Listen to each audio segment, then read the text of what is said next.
টাঙ্গাইলের দৃষ্টিনন্দন ডিসি লেকে কি কি আছে, আসুন ঘুরে ঘুরে দেখি।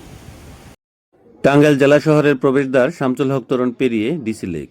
এই ডিসি লেকটি 2016 সালে প্রতিষ্ঠা করেন টাঙ্গাইলের তৎকালীন জেলা প্রশাসক মোহাম্মদ মাহবুব হোসেন।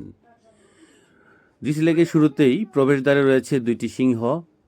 এরপর ডিসি লেকের গেট দেখতে পাচ্ছেন।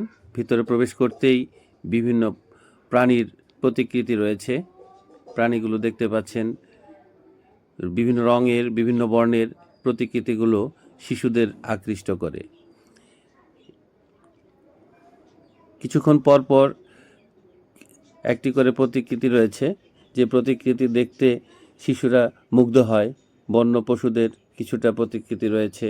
সামনে যদি আরেকটু এগিয়ে যাই, সেই জায়গাগুলোতেও অত্যন্ত সুন্দরভাবে নিপুণ কারুকার্যশোভিত কিছু প্রতিকৃতি রয়েছে। দেখতেই পাচ্ছেন অতি চমৎকার।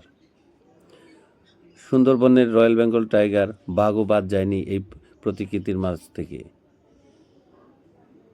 সব মিলিয়ে পরিবার পরিজন নিয়ে আপনিও আসতে পারেন। অসাধারণ সময় কাটবে আপনার প্রিয়জনের সাথে।